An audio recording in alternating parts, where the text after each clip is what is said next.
திராவிட முன்னேற்ற கழகம் ஆட்சிக்கு வந்த பிறகு விடியா திமுக ஆட்சி ஏற்பட்ட பிறகு திராவிட மாடல் ஆட்சி ஏற்பட்ட பிறகு ஈரோடு கிழக்கு சட்டமன்ற இடைத்தேர்தல் வந்தது. அந்த இடைத்தேர்தல் என்னென்ன நடந்தது? எதையாவது ஊடகங்கள் பேசுறீங்களா, சொல்றீங்களா? என்னை மட்டும் இந்த கேள்வி கேட்கறீங்க. இன்றைக்கு வாக்காளரை சுதந்திரமாக வாக்களிக்க விடாம ஆடு மாடுகள் பட்டியலை அடைப்பதை போல வாக்காளரை தினந்தோறும் அழைத்து சென்று பட்டியலை அடைத்து அவர்களை கொடுமைப்படுத்திய காட்சி பல தொலைக்காட்சியெல்லாம் பார்த்தீங்க, ஊடகத்திலையும் பார்த்தீங்க. அவர் கனவு பலிக்காது, அப்படித்தான் சொன்னாரு. நீங்க 2019 நாடாளுமன்ற தேர்தல் நடைபெற்று அப்போ 38 இடங்கள் ஜெயிச்சாங்க. இதே மாதிரி 200 இடத்துல வரும்னு சொன்னாங்க. பிறகு என்னாச்சு? அதிமுக 75 இடத்துல ஜெயிச்சது. திருமதி கனிமொழி தூத்துக்குடியில போட்டிட்டாங்க.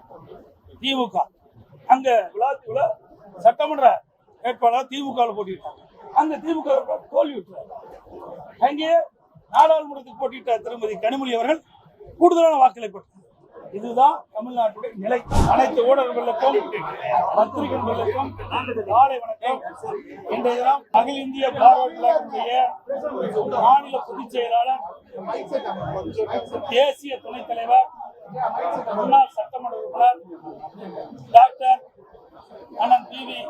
கதிரவன் அவருடைய இல்ல திருமண விழா நிகழ்ச்சியிலே கலந்து கொள்வதற்காக வந்து இன்றைக்கு திருமணம் இனிதே நடந்தேறியிருக்கின்றது. அனைத்து இந்திய அண்ணா திராவிட முன்னேற்ற கழகம் இன்றைக்கு எழுச்சியோடு வலிமையோடு இருந்து கொண்டிருக்கின்றதை நேரத்திலே சுட்டிக்காட்டுகிறேன். மேலிட உத்தரவை பாஜகவுக்கு சப்போர்ட் பண்ணி தான் விக்கிரவாண்டி தேர்தலில் நிக்கிறேன்னு சொல்லி ப. சிதம்பரம் சொல்லியிருக்காரு. அவருக்கு எங்க கட்சிக்கு என்ன சம்பந்தம்? அது எங்க கட்சி இன்றைக்கு ஈரோடு திராவிட முன்னேற்ற கழகம் ஆட்சிக்கு வந்த பிறகு விடியா திமுக ஆட்சி ஏற்பட்ட பிறகு திராவிட மாடல் ஆட்சி ஏற்பட்ட பிறகு ஈரோடு கிழக்கு சட்டமன்ற இடைத்தேர்தல் வந்தது. அந்த இடைத்தேர்தல் என்னென்ன நடந்தது? எதையாவது ஊடகங்கள் பேசுறீங்களா, சொல்றீங்களா? என்னை மட்டும் இந்த கேள்வி கேட்கறீங்க. இதை நீங்க போடுங்க.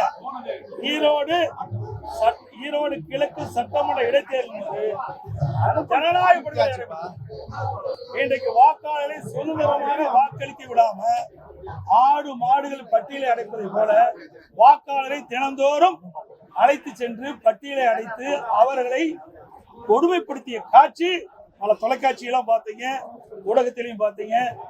இன்றைக்கு தேர்தல் ஆணையம் அதை கண்டுகொள்ளவே இல்லை. மாநில அரசுக்கு துணை நிற்கின்றது, காவல்துறை துணை நிற்கின்றது, அரசு அதிகாரிகள் துணை நிற்கின்றார்கள். அதோட அமைச்சர் பெருமக்கள் அங்கே முகாமிட்டு ஆட்சி அதிகாரத்தை பயன்படுத்தி வனபலம் படைபலத்தை பயன்படுத்தி அதிகமான பரிசு பொருட்களை கொடுத்து அந்த தேர்தலை தில்லுமுள்ளு செய்து தேர்தல் நடைபெற்று முடிந்தது. அப்படிப்பட்ட சுதந்திரமாக நடைபெறாது என்று கருதிதான் அனைத்து இந்திய அண்ணா திராவிட முன்னேற்ற கழகம் இந்த தேர்தலில் போட்டியிடல. நடந்து முடிந்த நாடாளுமன்றம், விழுப்புரம் நாடாளுமன்றம், இந்த விக்கிரவாண்டி தொகுதி விழுப்புரம் நாடாளுமன்றத்தில் வருது. 6000 ஓட்டு தான் குறைவு. இப்பவே என்ன ஓட்டு வந்து மறுபடியும் போட்டிடுவாங்க. போட்டிட்டா விடவே போறாங்க. இன்னைக்கு எல்லா ஆட்சி அதிகார பலத்தையும் பயன்படுத்துவாங்க, பணத்தை வாரி இறைப்பாங்க, அதோட பரிசு பொருள் அள்ளி கொடுப்பாங்க. எல்லா அமைச்சர்களும் பூத் வாரியா பிரிச்சு இன்னைக்கு பணமழை பொழியும். ஜனநாயக பணிகளை நடைபெறும். சுதந்திரமா மக்கள் வாக்களிக்க முடியாது. ஆகவேதான் அனைத்து இந்திய அண்ணா திராவிட முன்னேற்ற கழகம் இந்த தேர்தலிலே புறக்கணிக்கப்பட்டது. இல்ல எப்படி உற்சாகம் இருப்பாங்க? ரைட்டு, இத்தனையும் கேட்கறீங்களே, ஈரோடு கிழக்குல என்ன சொல்லுங்க. எதையாவது இந்த ஊடக நம்பர்லாம் பத்திரிகை நம்பர்லாம் அந்த பட்டியல் அடைச்சது எடுத்து போட்டீங்களா? ஒருத்தரோட போடல. ஒரு சில தொலைக்காட்சி தான் நடுநிலையோட நடந்தது. பெரும்பாலான தொலைக்காட்சிகள் இந்த விடியா திமுக ஆட்சிக்கு இந்த முதலமைச்சருடைய கட்டுப்பாட்டில் இருக்குது. 36 இடத்துல இந்த ஈரோடு கிழக்கு சட்டமன்ற இடைத்தேர்தலில் கொட்டை அமைச்சு அப்படி கூட்டணி வேட்பாளருக்கு ஆதரவா இந்த விடியா திமுக அமைச்சர்களும் இந்த அவருடைய கட்சி சேர்ந்தவர்களும் பாடுபட்டாங்களா இல்லையா? சவால் விட்டேன். இனியும் இந்த கொட்டைகளை அடைச்சு வச்சிருந்தா நானே நேரில் வந்து அந்த வாக்கு சேர்க்கணும். உடனே என்ன பண்ணாங்க? அந்த வாக்காளர்லாம் அழைச்சிட்டு பஸ்ல ஏற்றி ஊர் ஊரா போய் சுற்றுலா கொண்டு போனாங்க. இப்படி நடக்கின்ற பொழுது அங்க எப்படி சுதந்திரமா தேர்தல் நடக்கும்? அதனாலதான் தேர்தல் மு.க. ஸ்டாலின் வர சட்டமன்ற தேர்தலில் வந்து 400க்கு மேல 200க்கு மேல இடங்களை வந்து வெற்றி பெறுவோம் அப்படின்னு சொல்றாங்க. அவர் கனவு பலிக்காது. அப்படித்தான் சொன்னாரு. நீங்க 2019 நாடாளுமன்ற தேர்தல் நடைபெற்று அப்போ 38 இடங்கள் ஜெயிச்சாங்க. இதே மாதிரி 200 இடத்துல வரும்னு சொன்னாங்க. பிறகு என்னாச்சு? அதிமுக 75 இடத்துல ஜெயிச்சது. இப்ப கூட 2019 நாடாளுமன்ற தேர்தல் நடக்கின்ற பொழுது 234 சட்டமன்றத்துல 39 நாடாளுமன்றத்தில் இருக்கிற சட்டமன்ற தொகுதியில 2 தான் ஜெயிச்சது. அரியலூர், ஜெயங்கொண்டம். இப்போ அதிமுக 8 சட்டமன்ற உறுப்பினர்கள் சட்டமன்ற தொகுதியில் ஜெயிச்சிருக்கிறோம். 2 கூட்டணி ஜெயிச்சிருக்கு. 10 இடத்துல நாங்க ஜெயிச்சிருக்கிறோம். 2 அமைச்சர் தொகுதியிலே ஜெயிச்சிருக்கிறோம். அப்படின்னா எப்படி இருக்குன்னு பாருங்க. அடுத்த தேர்தலில் திருக்கோயிலூர் பொன்முடி அமைச்சரா இருக்கிறார். அந்த தொகுதியில சட்டமன்ற விழுப்புரம் நாடாளுமன்ற தொகுதியில திருக்கோயில் வருது. அதுல அதிமுக அதிகமான இடத்தை வாங்கியிருக்கு. அதே மாதிரி இங்க விருதுநகர்ல இன்னைக்கு அருப்புக்கோட்டையில அங்கேயும் சட்டமன்ற தொகுதியில என்னுடைய கூட்டணி அதிக இடங்களை பெற்று அதிக வாக்குகளை பெற்றார். ஆக சட்டமன்ற தேர்தல் வேறு, நாடாளுமன்ற தேர்தல் மக்கள் பிரிச்சு பார்த்தா ஓட்டு போடுறாங்க.